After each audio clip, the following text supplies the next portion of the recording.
Hey, y'all. This is April. And this is Caroline. What day is it? It's Thursday, and this is Bloody Happy Hour. This is Bloody Happy Hour, your favorite true crime podcast. Also, if you are our fans that bought Manscaped.com, you need to tell all your friends how good your balls smell right now. Yes. Take a whiff. Tell your person next to you how good they smell, and then tell them to use the code BHH at Manscaped.com so that their balls can smell well. Listen, I walked in here and April was like, "Are you wearing Manscaped?" And I was like, "I don't have balls, but yes," because it smells so good. And what can they get? The lawnmower, the weed whacker, the ball deodorant, everything to do with balls. And if you have all that and you just need a bag to put it in, you can get the cool and if little you just leather want bag. some refresh, you just want to refresh and get just the lotion. What is not lotion? It's toner. Yeah, toner. Yeah. So you go to manscaped.com, code BHH, you get 20% off, free shipping, and I mean, you're living your best life. Yeah, it's worth it. Mm-hmm. It's really good. Everybody is 100% happy. I mean, that's what I hear. Free shipping. Caroline, what is the story for today? Well, first of all, this random guy was messaging me on Facebook, which I don't even get on Facebook, so I don't even know why I read this message. What's that noise? Oh, that's my brown bag in it, y'all. That's my brown bag. That you got me because, I've been having such a rough time. I didn't know if I would make it today to do this recording. But this dude was like, "Oh, I don't have a job, so I'm a bum and I drink whiskey." And I was like, "Are you my ex-husband? Bye." Like, what? Who? Why would you say that? I don't know. He asked me about if I still did Camp Gladiator, and I was like, "No." You probably trained him for years and you don't even remember. I mean, probably. But then he started saying he wanted to go get drinks, and I was like, "Who is this guy?" And then he's tried to tell me he didn't have a job, and I was like, "Do you think that's gonna make me want to go get drinks?"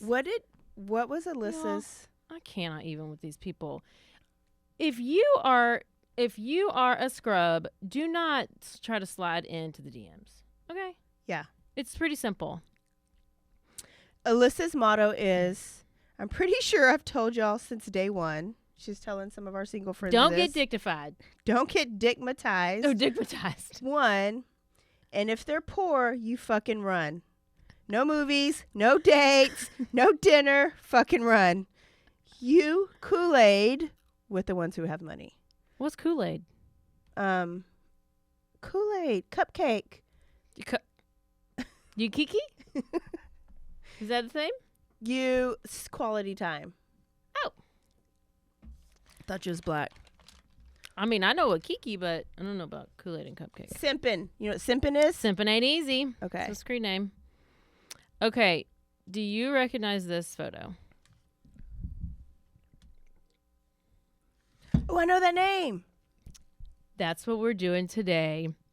We are doing the disappearance of Tara Calico. Calico. And mainly because this came across my feed the other day saying that it was solved on who this person was in this photo. So this is a Polaroid. Mm-hmm. This is a 30-year-old disappearance. Go look on the Instagram. It's posted.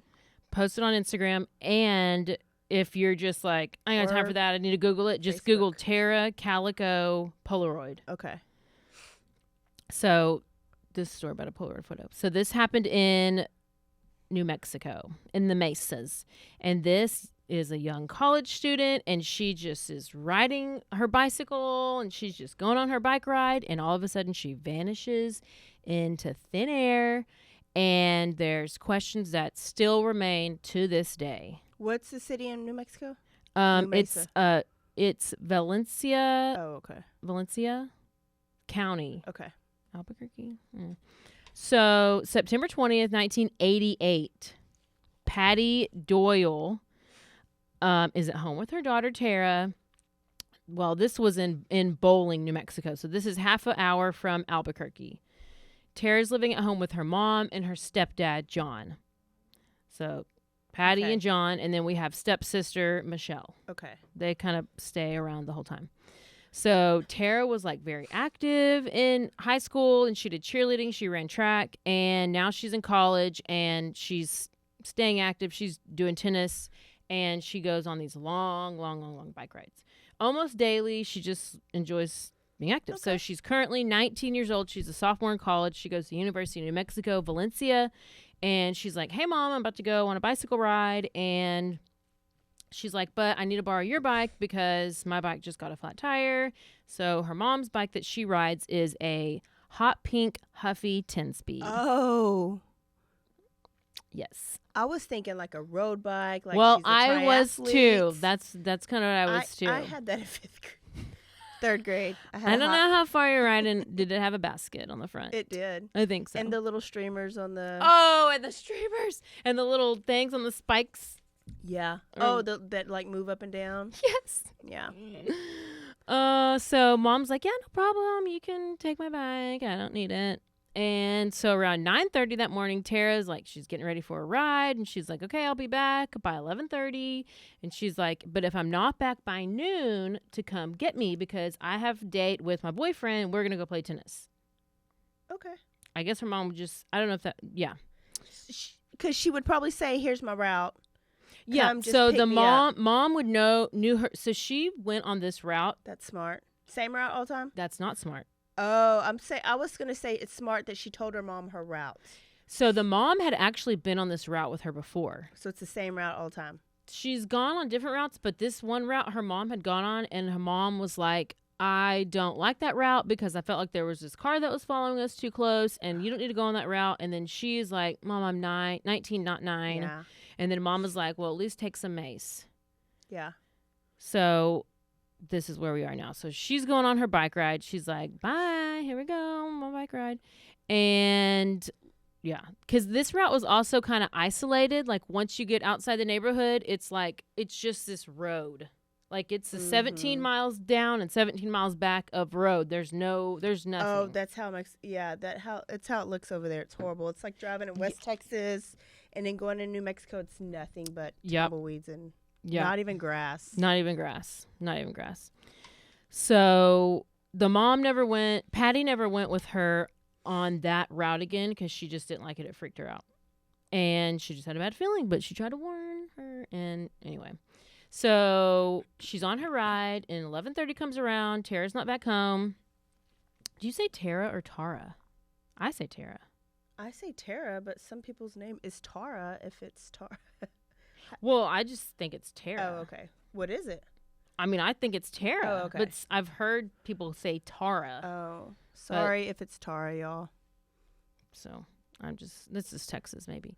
And so it's 11:30. She's not back. Mom's like, "Okay, it's 11:45." Mom's like, "Okay, well, so she's supposed to be back by 12. Now it's 12. It's noon. She's not back." And mom's like, "Okay, remember there's no cell phones. So this is like 1988. I don't even know if there's pagers. Y'all probably don't even know what a pager is, but there's not a pager. So you have to go out and find them. So she knows the route. She hops in the car, and she's like, "All right, let me go get her." Driving down the road, 17 miles there. Doesn't see her. Not a trace. Nothing. This is a 17-mile stretch along State Road 47.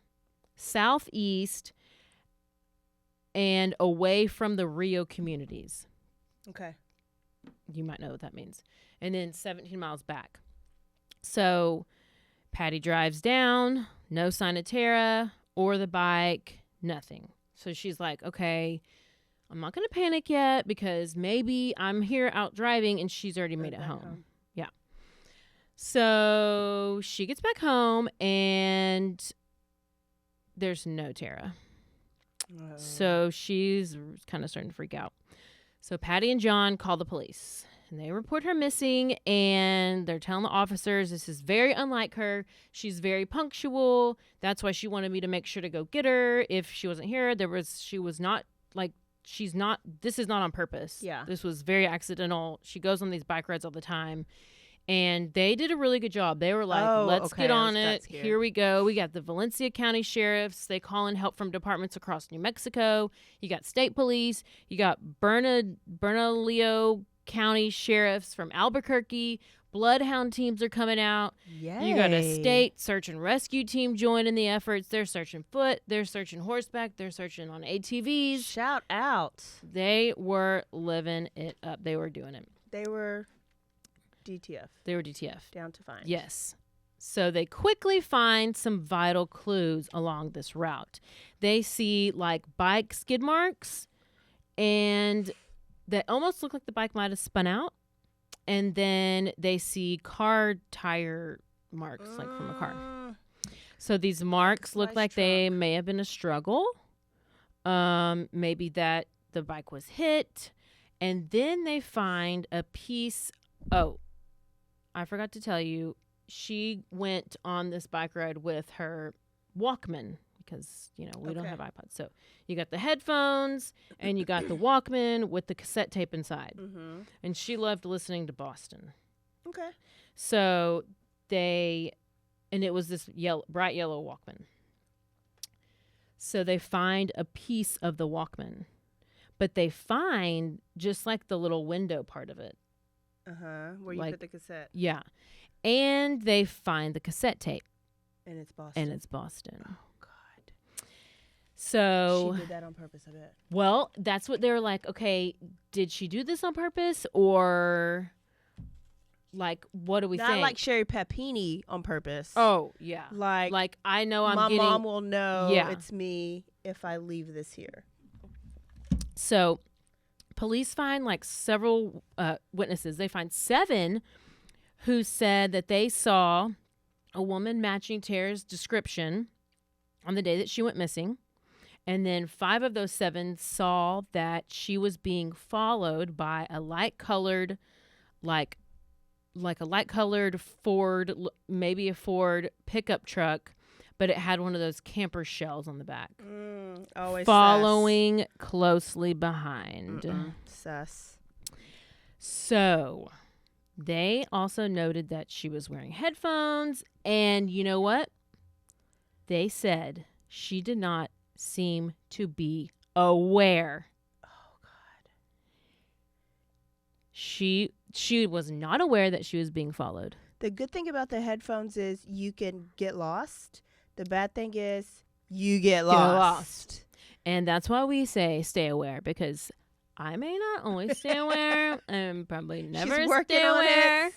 But I like to practice what I like to preach and preach it. And I might not practice, but I'm working on it. Okay. So she was not aware. And if she's not aware that she's been followed, it's not good. Yeah. The following day was like bad weather. Rainy, rainy, rainy. And they're like, well, we're just going to keep searching. Weeks and weeks and weeks. They got no clues. They got no bike. They got nothing. 9 months later. Oh, God. Well, how do you even do that with 9 months? I can't even, like, I'm worried about my dog at the damn vet, and he's fine. And I'm like, that's like hours. How do you do 9 months? How do you even go to sleep? Do you just sit there and then your body just shuts down and you fall asleep? How would you? I think they like, have to how have do you medicine to go to live sleep. when you know your like child is missing? Like, I mean, that's. I think they only live because they could come back, so they want to be there when they come back, right?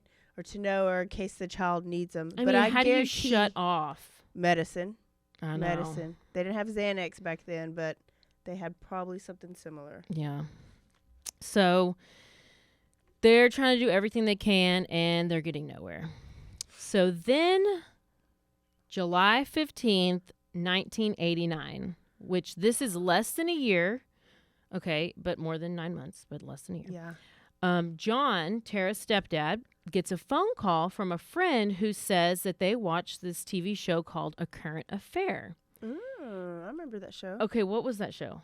Was it like Current Affair? Yeah, but I mean, what was it like? America's Most Wanted, or was it like? I don't know. I just remember A Current Affair coming like on. a news show, maybe just like I don't know. Maybe what was in the news right now, like certain stories. Yeah, it was maybe a twist of like unsolved mysteries, but I feel like it all came on all the time. Yeah, next on A Current Affair.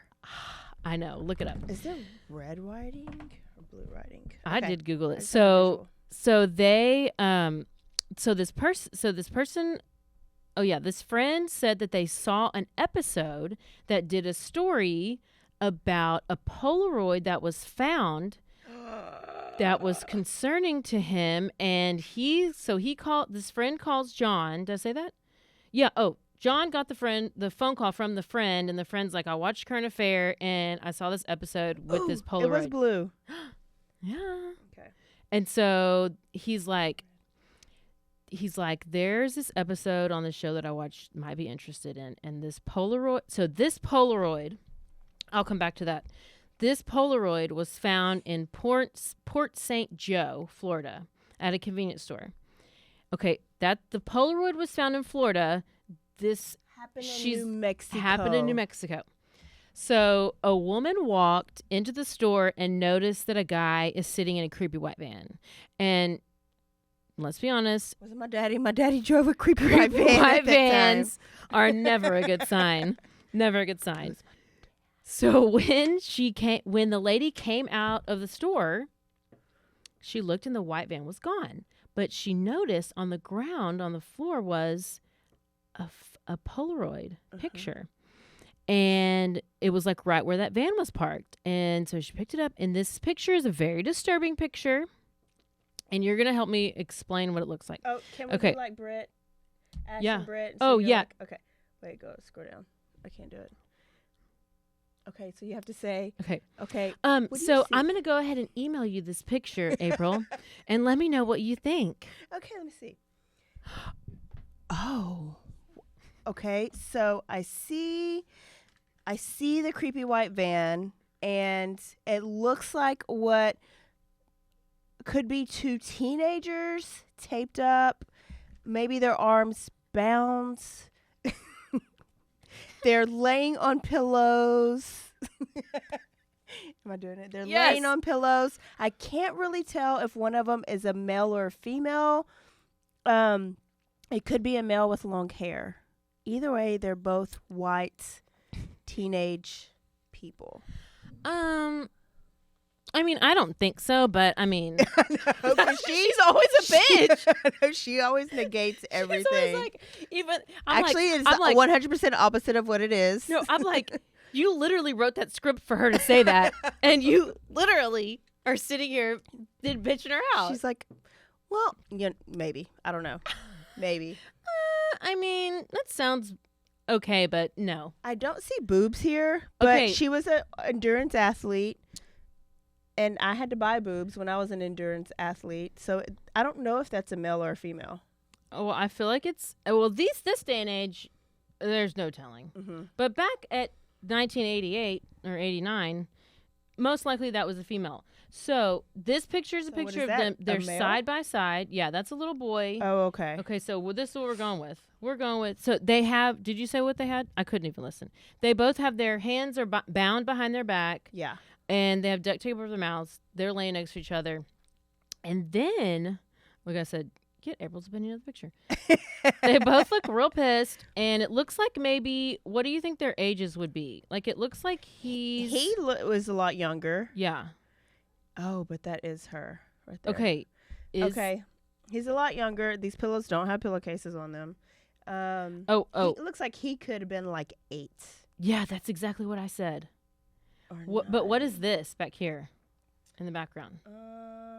Is that like that looks like a truck with the camper top, I think.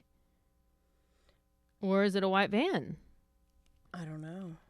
Okay, but then, it's not showing in the picture. Because these are like faux windows. Wow, y'all, just go look at it. I don't know. But she said it was a white van. So we now, it must have got cut off. So there's been, I'll come back to the book. There's been several theories that have been floated around about this picture. Because one of the theories is it fake? Because people are like, well, you can't see the bindings. You can't see that they've been bound. Mm-hmm.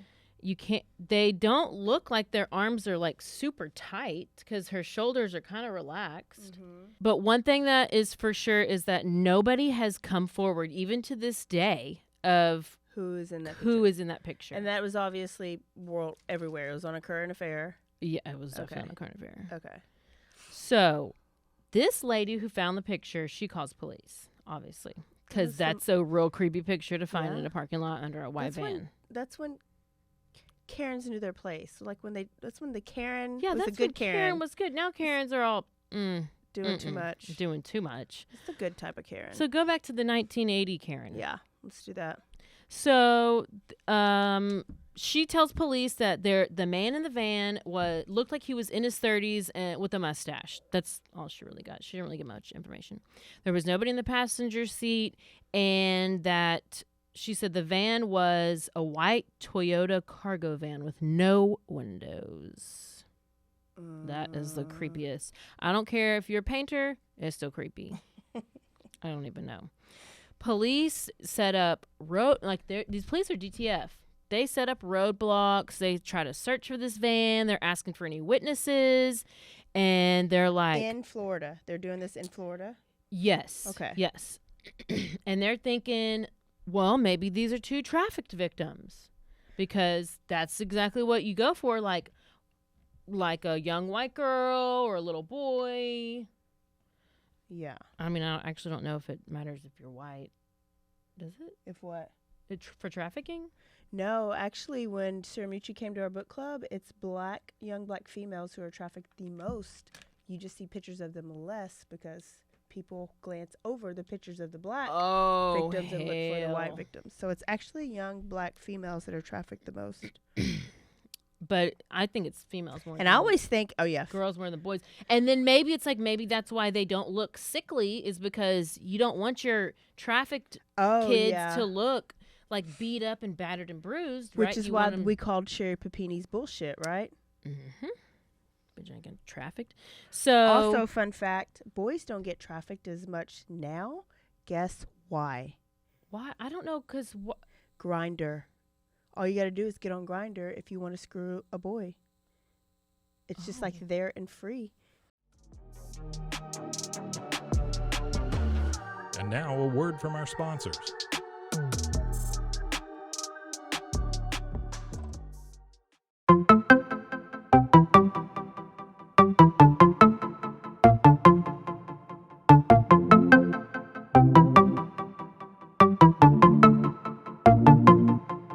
Welcome to One Star Rewind, a new podcast about those dreaded one-star reviews that every business owner hates to receive, but yet every customer loves to read. During this podcast, we will peel back that one-star review to better understand how it happened, when it happened, and what the business owner is doing after receiving that one-star review. This podcast will be about love, hate, and laughter. On One Star Rewind, we will meet with real business owners who will tell their stories and how they do rely on reviews for their business. Follow us on Facebook, Instagram, or download us at roguemedianetwork.com. Please subscribe, but only rate and review for not a one-star review. Join us each time for a new review and a new story.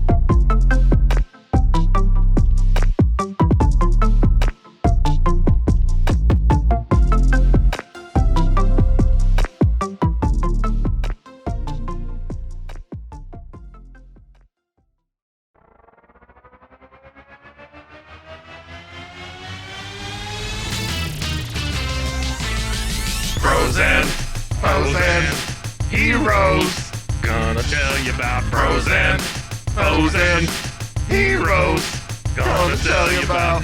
Hey, I'm Zach. And I'm Mike. And we have a fantastic new podcast to tell you about. Bros, Foes, and Heroes. It's the two of us looking into the world of comics, breaking down some characters that you may have never heard of, and some that are just absolutely ridiculous. Yeah, so Zach comes up with a character each time, and I go into it just completely blind. I don't know who this person is or what their abilities are or anything, and basically I guess we kind of go over their origin story and just some of the ridiculous stuff that maybe, especially Golden Age stuff. Oh, Golden Age stuff is always the best, and we will make sure to highlight all of the shenanigans and just absolute weirdness of everything. Yeah, that's right. So subscribe today and follow us on Instagram at Bros Heroes. And if you don't, I know where you live. Not really, but please subscribe. Bros and foes and heroes. Gonna tell you about bros and foes and heroes. Gonna tell you about.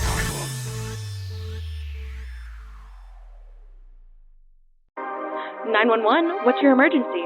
Do you hear that? It's coming from the house. It's coming from inside the house? Do you mean? Could it be? The Poltergeist. New from Rogue Media.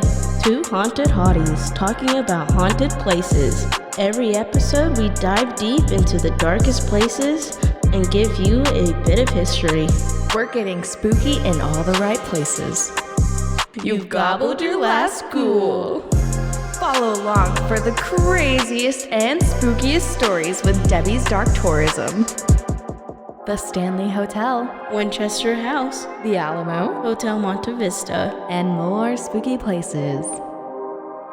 Find us at _Poltergals. POLTERGALS.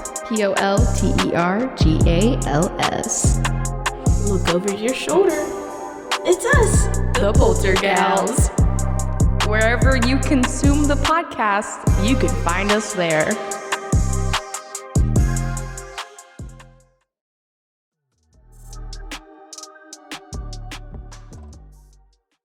Nobody's recognizing these kids. Moving on. 6 weeks go by, and the police turn to the public. They're like, we need your help. Go into the media. We need to figure out if anybody recognizes these kids. This is how the photo gets on A Current Affair. Okay. So this is where John's friend, John's stepdad John, Yeah. this is where he is told to go to look at the picture. Okay. Got it? So when John and Patty see the picture, this Polaroid, they're like, that's her. That's Tara. Yeah. Tara. Patty is 100% convinced. 100%. This is her daughter. She points out this calic in her hair. You probably pulled a And picture. mama knows. She points out mama this knows. calic in her hair, and she's like, that's what she looks like without makeup, and she hasn't had a perm, and that's her. I'm sure that's her. That's her. And white people perm is curly hair, not straight. Yeah. So she also points out that there is this scar on her leg that she got from being in a car wreck. And she said you can see the scar Right on here? her calf Yeah, I see it. area, and that was go back to where you see the book, and like that was for sure her, because that's the scar that she got in this wreck. And then they see the book in this picture, and this book is called My Sweet Aldrina by V.C. Andrews, which is one of Tara's favorite authors, mine too. Oh, is it? What's your favorite author? Arthur, the show. That's my favorite Arthur. Irish Johansson and Rule. Oh, I do actually know Anne Rule. Oh my gosh. So then Tara's mom and Patty is for sure 100%. She's like, that's her. But who's the boy? That's the question. Well, when this aired on TV on The Current Affair, another family came forward thinking that the young boy looked like their missing child, Michael Henley, who was 9 years old and went missing in New Mexico in the Zuni Mountains. He had been hunting with his dad. They were on a camping trip in April 1988. And so Tara and Michael's parents both get together. They've never met. They get together. They go to Florida and to meet with detectives, and they're trying to find out more about this, because they're like, they both think that that's their kid in the photo. So FBI does an analysis of this photo and this full analysis. So Patty's like, yes, I think it's 100% Tara. But then Michael's parents, they weren't really that certain. I don't think they wanted to really commit to being like, we know that's him, because they just weren't Yeah. really looks for like sure. All three No, 2 of my 3 little brothers looks literally just like them too. Yeah, I could be I looked any- at like that little boy. Yeah. I mean, so you just can't really tell without seeing the face. So, Tara and Michael both disappeared within a couple months of each other, and then law enforcement goes a step further and they contact Polaroid because they're thinking maybe Polaroid will help us figure out some more details as far as like when this film was made. How? Because There's no technology back then. Polaroid is able to determine when that type of film was Put out. They said that type of film, whatever, I guess it has those little gold numbers at the bottom, of each picture. Okay. So they were able to say that that film wasn't made until May of 1989. What month did they go missing? I don't know. After May. No, it was in 88. They went missing in 88. Yeah, so they were saying, okay, this picture would have been, so the photo would have been taken after, right? Yeah. So it's possible that these 2 images, that the 2 in the image could be Tara and Michael, but when the results of FBI analysis come back, it isn't definitive. The photo is also taken to this like super renowned research facility in New Mexico, and they come back with contradicting opinions on if it is or isn't Tara or Michael, and it just kind of gets a little wild. Like, one of them says it definitely is Tara, the other one says it definitely isn't Tara, and questionable.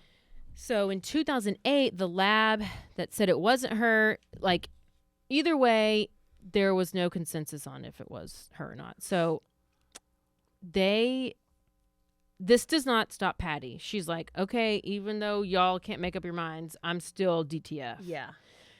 So she's like, I'm bringing her home. I'm all about it. Well, unfortunately for Michael, he was later found dead in June of 1990. And because remember, he was out camping with his dad or at the mountains, and he was found just a few miles from his family campsite. And his autopsy revealed that he had died of exposure due to being lost in the woods and had dehydration. So that wasn't him in the picture. So it was not him in the picture. Wow. So that was not him in the photo. I think it was my little brother David. David, is that you? Might have been. Look at him closer. So Patty and John continue to stay with the investigation, and in 1991, they go through training to be auxiliary deputies. What is that? I don't know, but Do they still have the training? Can I be one? Yes. All it was consisted of like background check and maybe a couple other things. Oh, I won't pass it. Oh, okay. So they become deputies for the Valencia County Sheriff's Department, and these deputies, as deputies now, they can both carry weapons, they can talk to law enforcement agencies on behalf of the Sheriff's Department, giving them more access than the average person or citizen, and it's a little less than what police officers know, but it's more than what civilians or citizens know. Okay. So with this new access, Patty is getting pretty close to the old or former Valencia County Sheriff. Uh-oh. I know, that's what I How thought. close? That's what I thought the first time. I was like, okay, girl. This guy, remember this name, Lawrence Romero. Okay. Okay.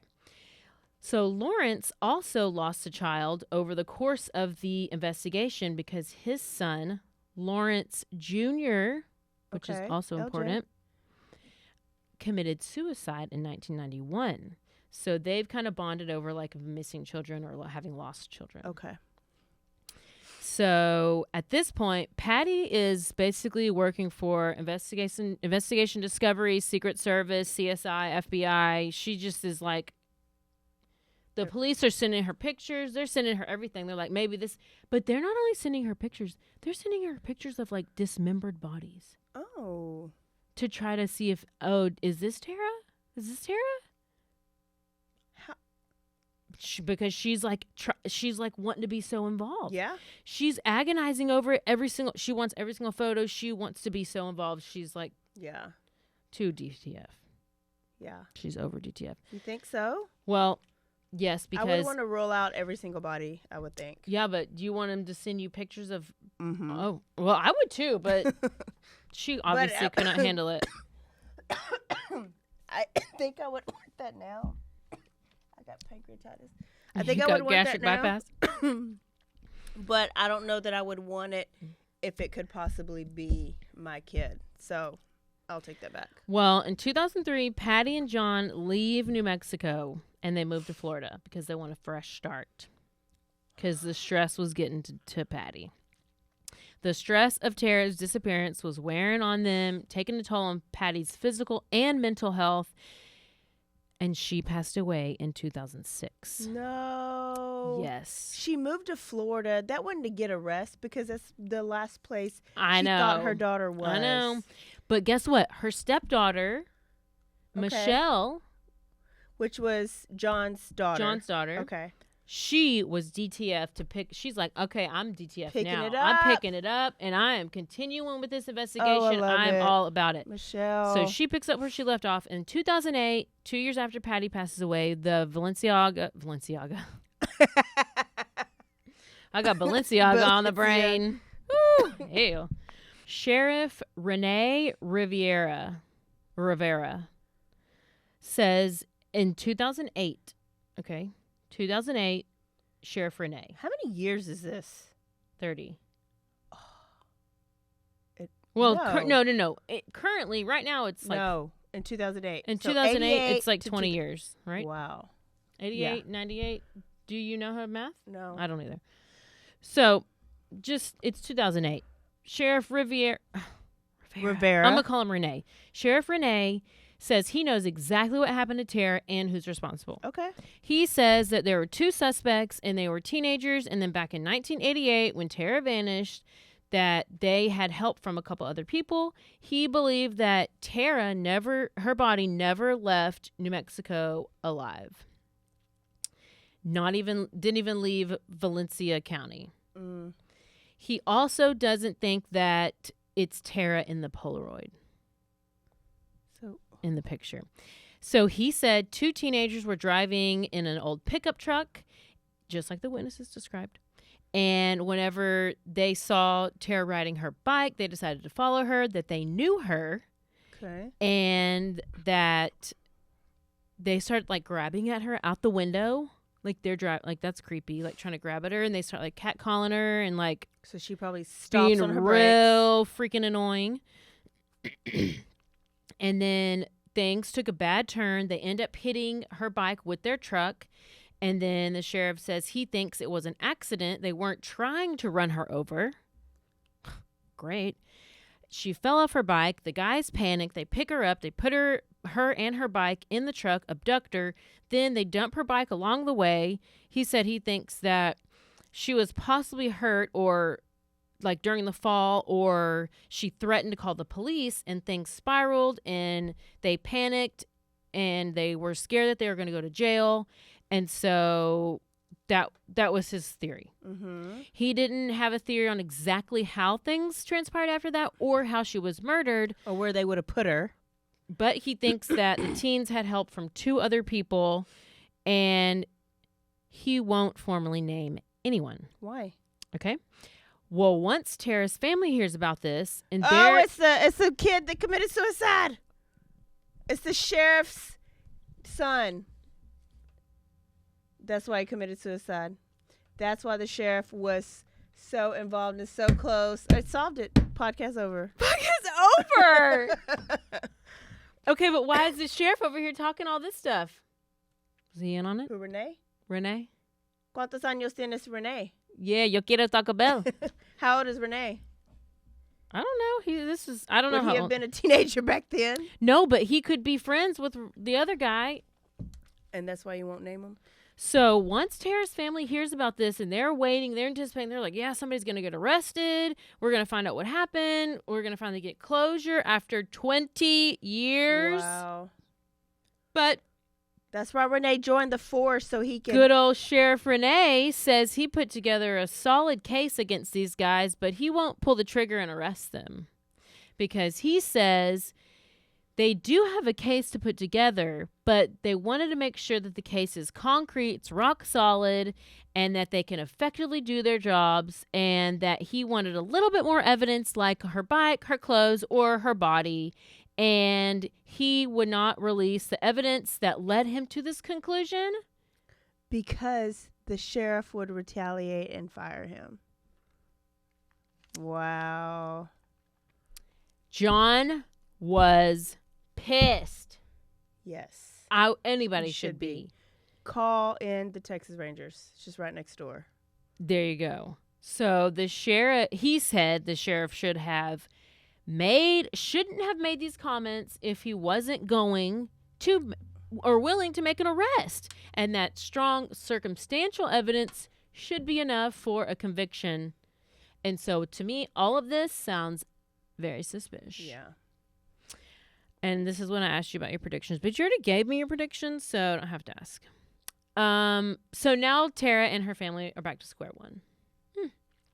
Well, this investigation continues, and it's 2009. It's 20 years after the Polaroid was found, and now pictures of a boy were sent to Port St. Joe, Florida, the police chief up in Florida.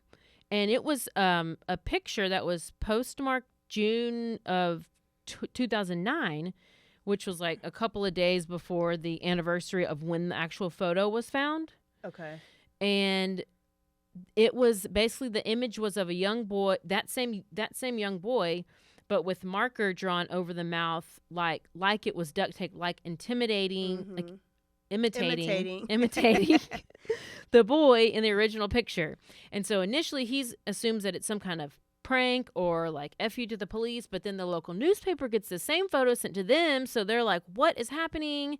And it was postmarked from Albuquerque, and it's just like all this like is somebody taunting them? Somebody is having fun with this. This gets them nowhere. Then October 2013, 25 years after the disappearance, the vanishment. They are, I guess half of this law enforcement is determined because they create a task force and they are wanting to reopen the case. Please do. So they reopen the case in hopes that with the new modern technology that they will go and look at the old evidence and they will find something that they didn't see before. So maybe somebody filed a paper in the wrong folder like Delphi. I can't. They assembled this task force, and it is includes home security, state police, 2 sheriff's departments, and local police. So it's got a good amount of people involved. So they do an interview with another former deputy, Frank Mathola. Okay. Frank tells them about a deathbed statement that he took while he was in the sheriff's department. So a literal deathbed confession from this guy named Henry Brown. He wanted to confess something before he died. Was Henry also a sheriff? No, Henry was like a school teacher. Oh. That ain't good. So Henry said he knew exactly what happened to Tara and who killed her. This is Henry's confession. Back in 1988, he said he lived down the street from a trailer where this other guy lived. This other guy would have friends over to party in this basement that he built. Well, Henry would go over to this trailer and party with them. But the name of the guy who lives in the trailer is LJ Jr. Lawrence Romero Jr. Remember, that's the one of the old sheriffs whose son died, and that's the one who bonded with Patty, Tara's mom. So Henry said that he was down in the basement one night, and around that time, the same time that Tara disappeared, and he saw something that he described as a grave wrapped in blue tarp, meaning like a human-sized body. Yeah. So he said there were 3 guys, Lawrence, Leroy. This would be 4 guys. Lawrence, Leroy, David, and then another man, redheaded guy. Hey, nothing good will ever happen with anybody named Leroy. Leroy and random redheaded guy with no name. Oh, a random redhead? With no name. No. No. They start talking about how they knew Tara because she used to date a friend of theirs, and they all look redheaded. Are they all gingers? Also knew that she took the same bike route every day, and they would see her out on her 17-mile bike route on that same State Road 47. So they said that, like, they said how they were driving out in this old pickup truck. They had knocked her off her bike. This is what Henry's saying. This is his recount. He says, he goes on and tells Frank that Lawrence, Leroy, David, and the redheaded guy kidnapped Tara, took her out to a gravel pits nearby, sexually assaulted her, and that she fought. And she fought. And even after being brutalized, Henry said Lawrence told him that she threatened to go to the police, so Lawrence got out a knife. Lawrence Jr.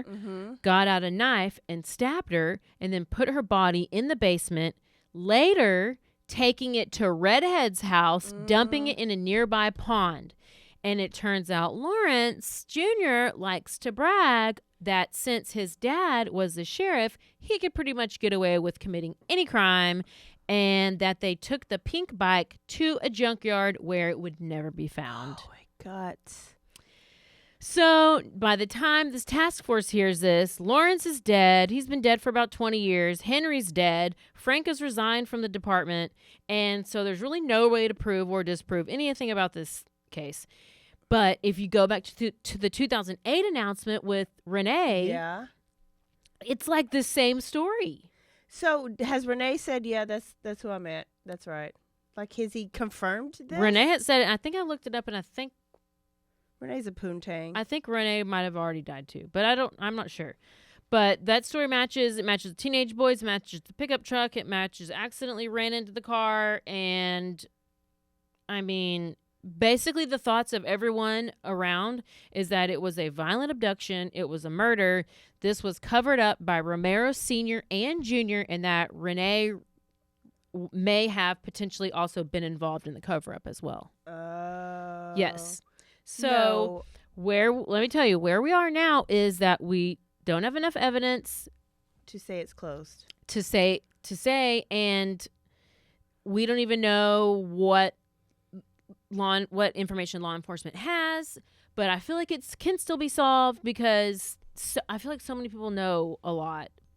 I don't know. But still, the most recent update is from 2018, and the update is from 2019, where the FBI posted the $20,000 reward, which is still happening out there now because they're waiting for tips. Any tips out there, Yeah. I don't know. But that's what's posted. And remember how I told you Sister Michelle was DTF? Yeah. Sister Michelle still thinks that that's Tara in the photo. And it doesn't really make any sense. I don't know if it can be, I don't know. But she started working closely with a lady named Melinda Esquivel. Mm-hmm. And Melinda Esquivel is a host of the podcast Vanished, the Tara Calico investigation. Oh. She grew up with Tara.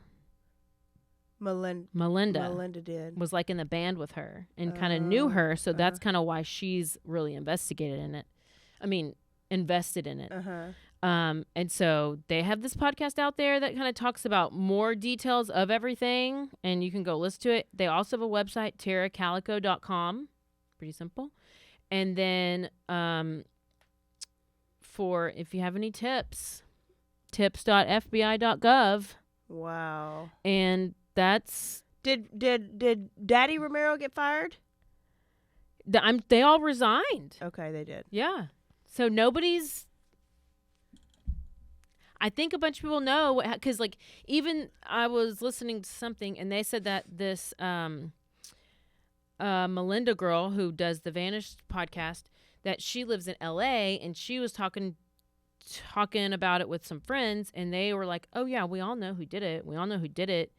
And they were like, we just somebody just has to say, like, we just have to find evidence, I guess. Yeah, because Yeah. people are saying it.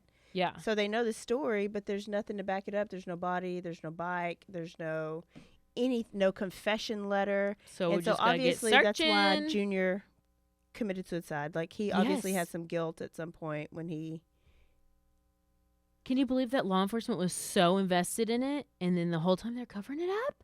But I don't think all the it was only those few that knew. That's what's happening with the Kylie Rodney situation. I feel Oh, like, for too. sure. Wow. I knew the name. I never knew the story.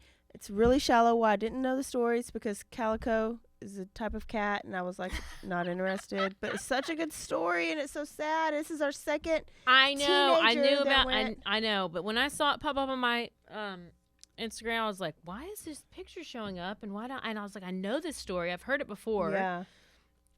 And I was like, "We never talked about it." So if you a lot of people in true crime world have heard about it. Oh, yeah. Or know as I knew the name, but we all It's know one the of the name originals. story. Yes, it's an OG. So you're welcome. I gotta go pick up my Wow. dog. Yes, y'all rate, review, subscribe. Don't forget to Stay aware. stay alive. And always be TTF. Bye, y'all. Bye.